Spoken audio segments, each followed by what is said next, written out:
Hi guys, Owen Davies from Golfshake.com. In my hands I've got some brand new product from Srixon for 2016. Now I'm going to have to read these because there's a lot of numbers, but it's their new forged iron. So we've got the Z565, the Z765 and the Z975. So obviously it goes from a kind of undercut cavity through to a full blade. Now we're going to give these all of a hit and see how they perform against each other. I'm going to start with the easiest one for me, the Z565. So like I said, first to note, it's got an undercut cavity, load of weight behind the ball here, and what I really like, it's got this perimeter weighting, so there's this kind of extra bit of weight all the way around the club, really makes it stable and very easy to hit. So I'm going to give this a few whacks. Sets up really nice. I wouldn't be unhappy sticking these in the bag, even with the undercut cavity. I would usually use a head that's a bit smaller, but these are pretty attractive. Fairly thick top line that gives a bit of confidence. Okay, that was a nice shot, bit out the toe, but hit it quite solid. Just looking at the yardage now. Yeah, so I got it up over 200 yards, 190 carry. That's a really good performing 5-iron for me, and probably a little bit further than my own clubs. One thing to note, it's got a nip-on shaft in it, an NS Pro. We're gonna compare these. It's got a modus in it, the other two clubs, so we're not quite comparing like to like, but pretty close. It's also got a regular, so I'm going to get a bit of extra distance, but lose a bit of control out of that. That one's a bit fat.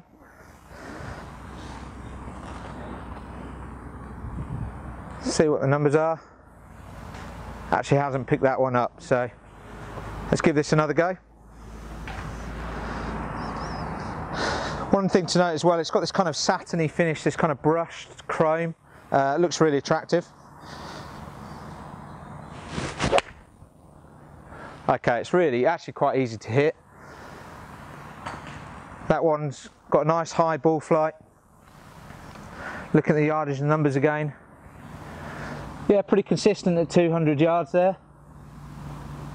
I'm going to hit one more so we can get a good comparison.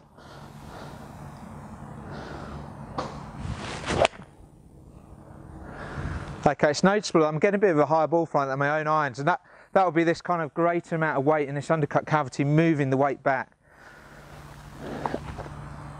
Okay, 197, sacrificed a little bit of yardage there, but I'm pretty pleased with those. Just going to change over clubs here. Right, now I've got the kind of muscle back version, so this is the one in the middle. You lose the underscore cavity, but you keep this perimeter weighting, which I like. Loads of weight behind the ball again. You're going to get some good ball speed off these. One thing to note is the metal they're using kind of an S20 steel, so real soft, good Japanese steel, as you'd expect from a Japanese company. But again, this has got the kind of thicker top line, slightly smaller head. I'm going to give this one a go. Okay, I pulled that a little bit, but I like this shaft as well. It's probably a bit better shaft for me.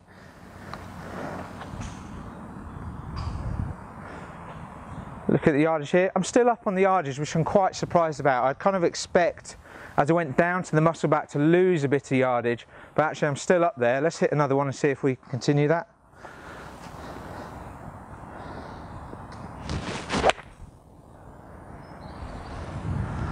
A little bit cutty, but good.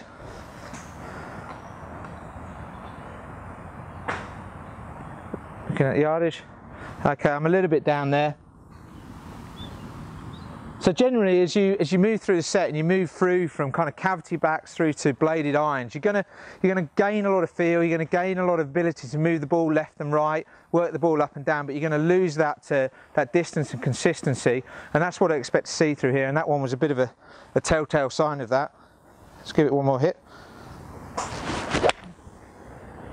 Okay, that's all the best one of the lot. Got a real nice feel off the face, actually real soft. Again, that's a testament to the steel they're using in these irons, a real high quality product. Again, I'm down a bit on yardage, even though I hit that one really well, and that's what I'd expect. So I've got here now the blade. We're going to give that a go as well and see how it compares. So the blade, this is a full out, pretty hard to hit, quite small blade. It's going to be quite a challenge. It's not something I would stick on the bag, but if you're really looking for something really workable, you're a good ball striker, this is definitely one to consider. they've made this club for the last couple of years. I really like the way it looks on the back as well. It's super striking, the design that Srixon have, so they look great in the bag. Again, sets up really nice, classic bladed look. It's actually got a bit of a thicker top line than you might expect, but that's probably not a bad thing when you've got a blade in your hand. Okay, hit that one really good. So it'll be interesting to see whether I lose any yardage off that one. Just running out now. So we're down to 185 yards. So the cavity, with the underscore cavity, I was up at 205 yards. I'm now dropped down almost 20 yards in distance, and that's purely due to the technology in the head. So if you have a question how head technology works and whether it makes a big difference, you can see here what manufacturers have done over the last few years, going from kind of a bladed head to this kind of big cavity, perimeter weighting, really working on how the centre of gravity works for the club. I'm going to hit another one here. Setting up.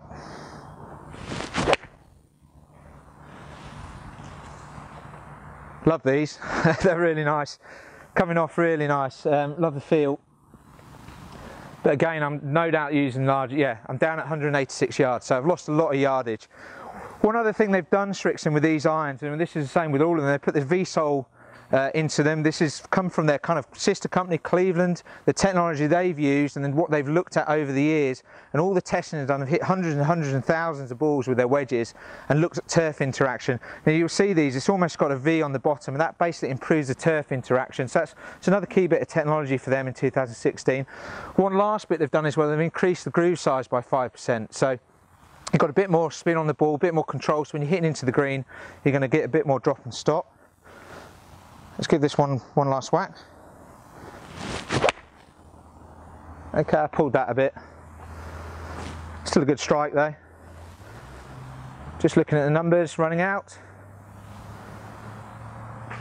Bit longer, but still in the 180s. So it's really noticeable as I went through the set, you had this really forgiving, larger cavity down to the muscle back and then right down to the blade. So somewhere in the middle for me, I wouldn't want to use the big muscle back, although I've got a bit of extra distance, or the big cavity, sorry. I'd want to go for the muscle back. I wouldn't want to lose the kind of, lose what I get from the forging and the distance I get from the muscle back and go to the blade. So definitely worth having a look at these and comparing the shots.